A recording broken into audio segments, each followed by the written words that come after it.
Hello friends, welcome back to my YouTube channel विद्यार्थी side. This video is presented by me Priya Sarkar. तो friends, हम लोग पढ़ रहे हैं पेपर 2 यूनिट सेकंड और आज की क्लास में हम यूनिट सेकंड के अंदर पढ़ेंगे कोठारी कमीशन। तो फिर क्लास को जल्दी से लाइक कर दीजिए और चैनल को सब्सक्राइब कर दीजिए और साथ ही साथ बेल आइकन को भी प्रेस कर दीजिए, जिससे कि जब भी कोई वीडियो अपलोड करूँ आपके पास नोटिफिकेशन पहुँच जाए। तो आज की क्लास में हम कोठारी कमीशन को डिस्कस करेंगे। कोठारी कमीशन का एक और नाम है national education commission 1964 to 66। Kothari commission को राष्ट्रीय शिक्षा आयोग के नाम से भी जाना जाता है और इसका कार्यकाल यानी कि इसका जो टाइम पीरियड रहा वो 1964 से 1966 तक रहा। इसकी प्रीवियस क्लास में हमने मुदालियर कमीशन को पढ़ा, जिसे हम सेकेंडरी एजुकेशन कमीशन के नाम से भी जानते हैं, और ये स्वतंत्र भारत की दूसरी कमीशन यानी कि दूसरा आयोग था। सेकेंडरी एजुकेशन कमीशन का फोकस एरिया क्या था? क्लास 6 से लेके क्लास 12 तक की जो शिक्षा व्यवस्था थी उसमें सुधार लाना। लेकिन मुदालियर कमीशन के बाद कोठारी कमीशन को लाने की ज़रूरत क्या पड़ी? क्योंकि मुदालियर कमीशन में जो जो रिकमेंडेशन दिए गए थे वो ग्राउंड लेवल पर उतने अच्छे तरीके से इम्प्लीमेंट नहीं हुए, उनका वो रिज़ल्ट नहीं आया जैसा कि सोचा गया था। लेकिन इसका रिज़ल्ट ग्राउंड लेवल पर क्यों नहीं दिखाई दिया? क्योंकि मुदालियर कमीशन ने बीच की कड़ी को पकड़ा। बीच की कड़ी का मतलब है कक्षा 6 से लेके कक्षा 12वीं तक की जो शिक्षा व्यवस्था है उस पर ध्यान दिया। आप कितना भी एफर्ट लगा लें, आप उस लेवल पर उतना अच्छा काम नहीं कर सकते हैं अगर आपने उसके बेस को स्ट्रॉन्ग नहीं किया है। बेस यहाँ पर क्या था? Primary education. क्योंकि अगर आप प्राइमरी एजुकेशन को स्किप कर देते हैं तो आप किस तरीके से कक्षा 6 से लेकर 12वीं तक की शिक्षा व्यवस्था में सुधार ला पाएंगे? आपको सबसे पहले बेस स्ट्रॉन्ग करना होगा।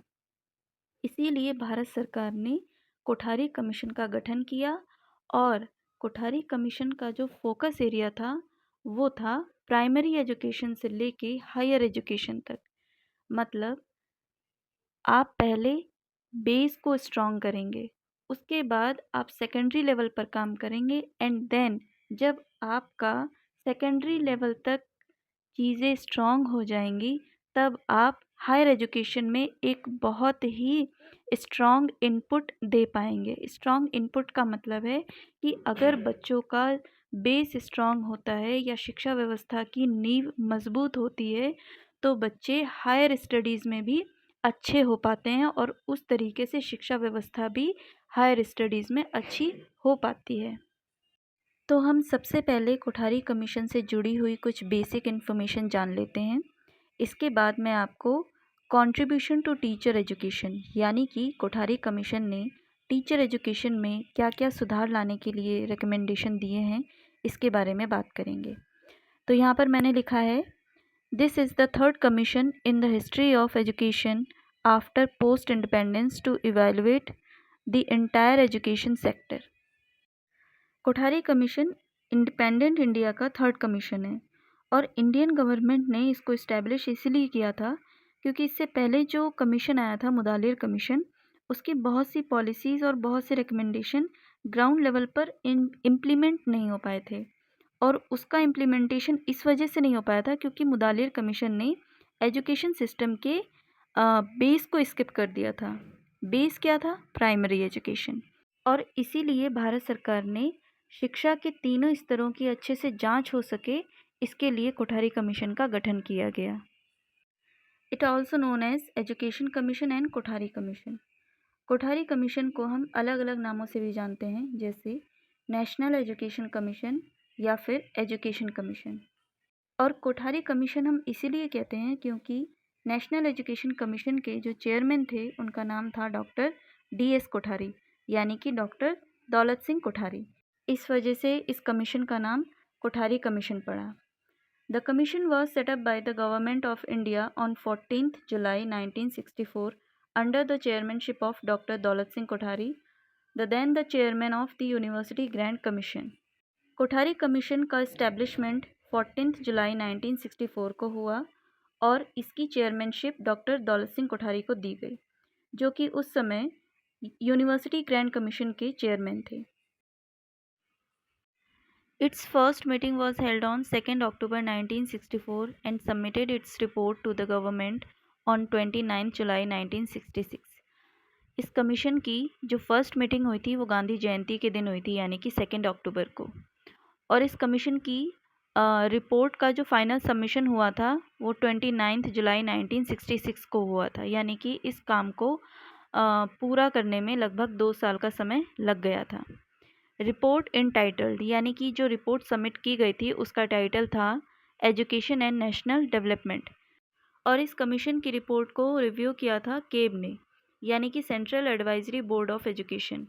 और ये किस सन में हुआ था? 1968 में।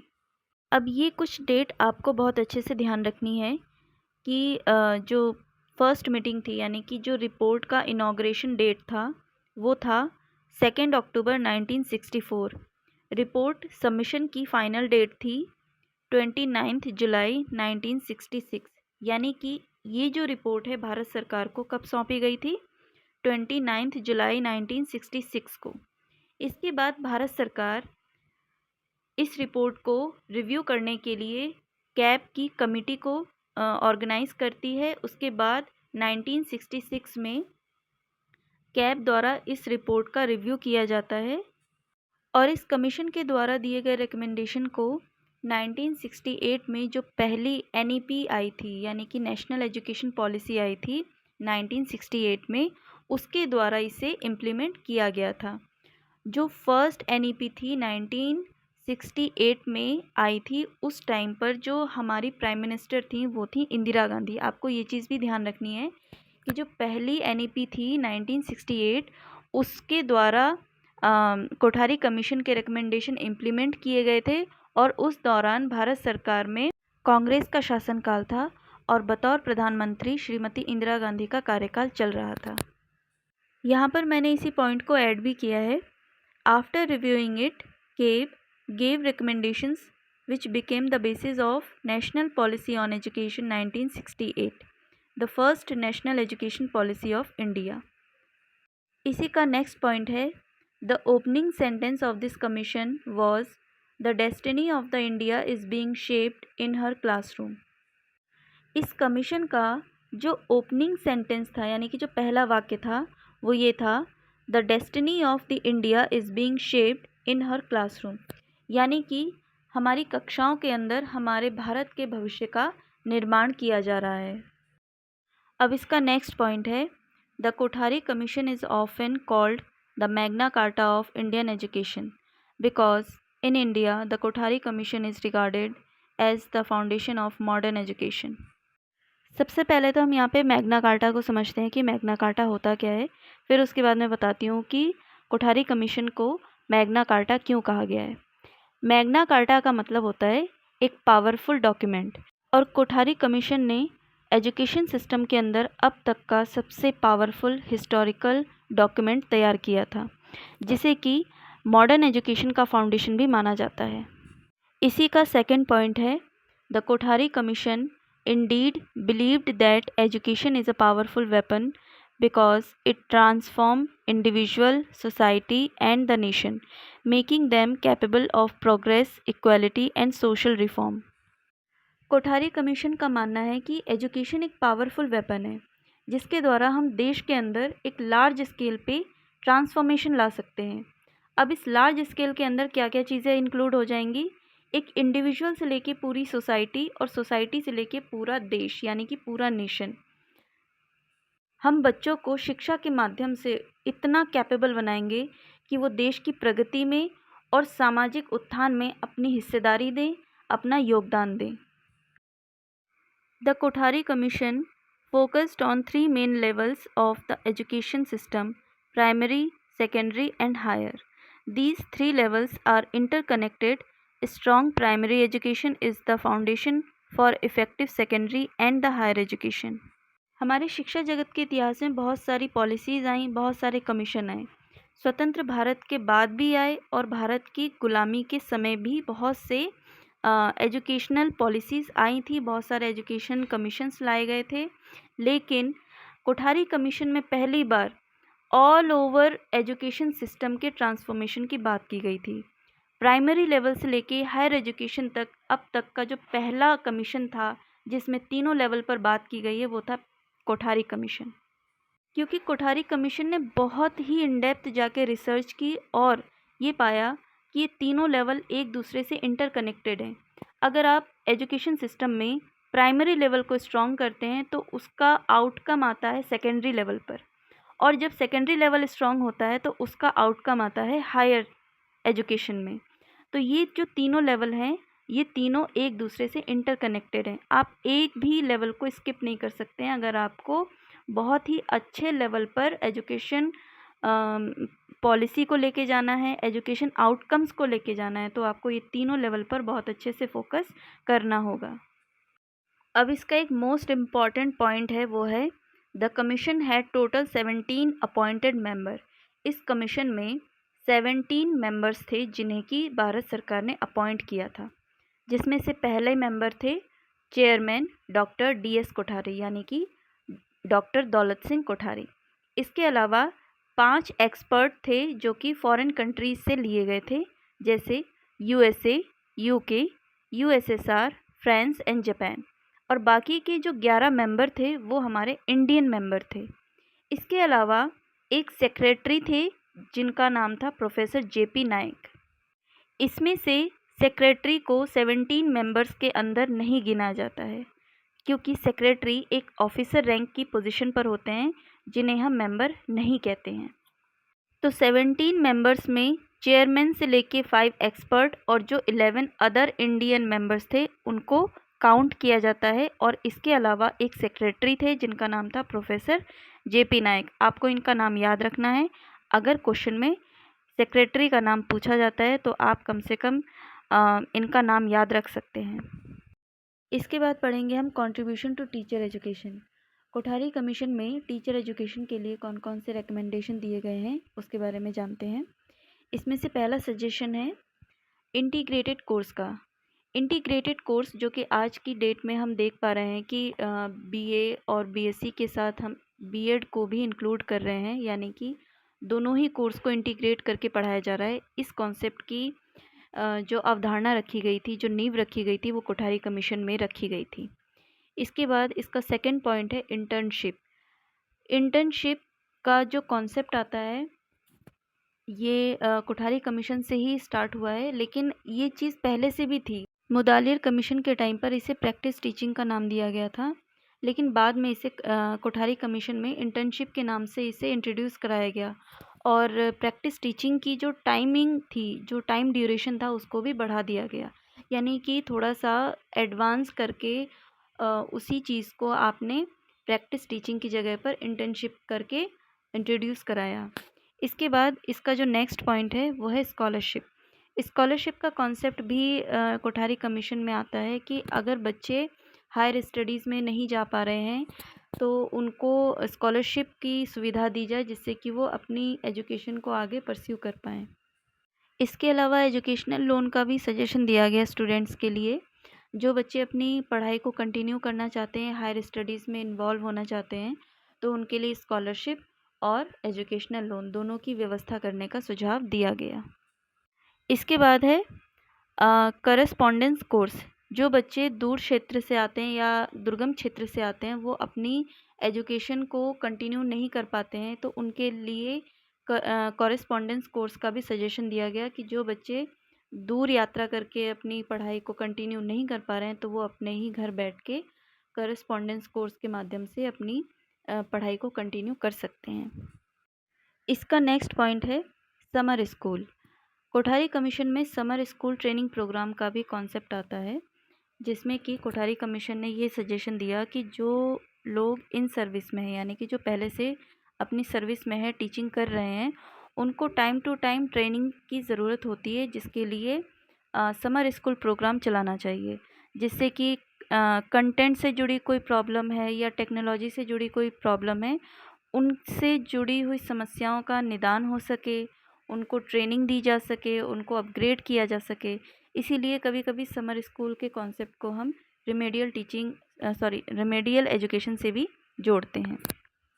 इसके बाद इसका नेक्स्ट पॉइंट है इस्टेब्लिशमेंट ऑफ NITE, यानी कि कोठारी कमीशन ने national institute of teacher education का भी सजेशन दिया। National institute of teacher education के अंदर जो टीचर्स हैं उनको ट्रेनिंग दी जाए और रिसर्च से रिलेटेड वर्क कंडक्ट करवाए जाएं। कोठारी कमीशन के इसी सुझाव पर एनसीटीई की स्थापना की गई। जब कोठारी कमीशन ने इसका सुझाव दिया तब इसका नाम एनआईटीई था, लेकिन जब इसको इम्प्लीमेंट किया गया तब इसका नाम एनसीटीई किया गया, यानी national council for teacher education, जो कि एनसीईआरटी के अंदर एक छोटा सा डिपार्टमेंट था। बाद में जब नेशनल एजुकेशन पॉलिसी आई थी 1986 की, तब इसे इंडिविजुअल स्टैट्यूटरी बॉडी बना दिया गया था 1993 में। इससे पहले 1973 में एनसीटीई अपने एग्जिस्टेंस में था, लेकिन ये एनसीईआरटी के अंडर में एक छोटा डिपार्टमेंट हुआ करता था। उस समय इसके पास फुल पावर नहीं थी, लेकिन जब शिक्षा नीति 1986 आई, उसी के रिकमेंडेशन पर इसे स्टैट्यूटरी बॉडी बना दिया गया। इसके बाद इसका नेक्स्ट पॉइंट है add in curriculum educational psychology, philosophy, sociology, guidance, evaluation and use of technology. Kothari commission के सजेशन के आधार पर ही टीचर एजुकेशन प्रोग्राम के अंदर साइकोलॉजी, फिलॉसफी और सोशोलॉजी, इन तीनों सब्जेक्ट को इंक्लूड किया गया इन पर्सपेक्टिव ऑफ एजुकेशन। इसके अलावा जो गाइडेंस एंड काउंसलिंग का सब्जेक्ट आता है, इवैल्यूएशन का एक सब्जेक्ट आता है और टेक्नोलॉजी, इन तीनों को भी इंक्लूड करने के लिए कहा गया था। और इसका लास्ट पॉइंट है establishment of teacher education college in every district. Kothari commission ने ये रिकमेंडेशन दिया कि हर डिस्ट्रिक्ट के अंदर एक टीचर एजुकेशन कॉलेज होना चाहिए। अब ये टीचर एजुकेशन कॉलेज है क्या? टीचर एजुकेशन कॉलेज का ही नाम जो है आगे चल के डाइट नाम पड़ा। डाइट का जो सजेशन आता है वो 1986 की पॉलिसी में के हिसाब से हम पढ़ते हैं कि जो शिक्षा नीति 1986 आई थी उसने डाइट का कॉन्सेप्ट दिया था। लेकिन यहाँ पर भी 1986 में जो नई शिक्षा नीति थी उसने इस कॉन्सेप्ट को लिया कहाँ से था? कोठारी कमीशन से लिया था, क्योंकि कोठारी कमीशन ने पहले ही सजेस्ट कर दिया था कि हर डिस्ट्रिक्ट में एक टीचर एजुकेशन कॉलेज होना चाहिए। तो कोठारी कमीशन का जो डॉक्यूमेंट था उसमें इस नाम से लिखा गया है टीचर एजुकेशन कॉलेज। लेकिन बाद में जब 1986 की जो शिक्षा नीति आई थी उसने भी बहुत सारे रिकमेंडेशन, बहुत सारे सुझाव कोठारी कमीशन से लिए हैं और उन्हीं को ही थोड़ा सा मॉडिफाई करके, थोड़ा सा एडवांस लेवल पर नाम वगैरह चेंज करके उसी कॉन्सेप्ट को इम्प्लीमेंट करने की कोशिश की है। क्योंकि कोई भी कमीशन जब भी सुझाव देता है तो उसके सुझाव को ग्राउंड लेवल पर इम्प्लीमेंट करने के लिए काफ़ी समय लग जाता है, एक बहुत लंबा समय लगता है। जैसे 1968 की जो पहली शिक्षा नीति आई थी उसने कुछ इम्प्लीमेंटेशन किए हैं। इसके बाद 1986 की जो शिक्षा नीति आई थी उसने भी कोठारी कमीशन के बहुत से सुझावों को इम्प्लीमेंट किया है। इवन आज की डेट में जो हम इंटीग्रेटेड प्रोग्राम की बात करते हैं वो भी सजेशन कहाँ से लिया गया है? कोठारी कमीशन से। इसमें एक और पॉइंट आता है coordination between NCERT and SCERT. SCERT का जो नाम है ये बाद में एससीईआरटी सजेस्ट किया गया था, लेकिन कोठारी कमीशन के टाइम पे इसे एसआईई के नाम से जाना जाता था, यानी कि state institute of education. Kothari commission का ये मानना था कि नेशनल लेवल पर जो एनसीईआरटी काम कर रही है उसका कोऑर्डिनेशन एससीईआरटी के साथ होना चाहिए, यानी कि आप नेशनल लेवल पे काम करेंगे और आप स्टेट लेवल पर, लेकिन आपके जो काम होंगे उनके बीच में कोऑर्डिनेशन होना बहुत ज़रूरी है। अगर आप कोऑर्डिनेशन करके काम करेंगे तो आप मतलब अपने टारगेट को अचीव कर पाएंगे अच्छे से, और अगर आपके कामों में कोऑर्डिनेशन नहीं है तो आपका जो टारगेट है आप कभी अचीव नहीं कर सकते हैं। तो आज की क्लास में कोठारी कमीशन को हमने कंप्लीट कर लिया है। आज की क्लास आपको कैसी लगी मुझे ज़रूर बताइएगा। अगर आपको मेरे चैनल की वीडियोज़ इन्फॉर्मेटिव लगती हैं तो आप मेरे चैनल को लाइक, शेयर और सब्सक्राइब कर सकते हैं। Thank you.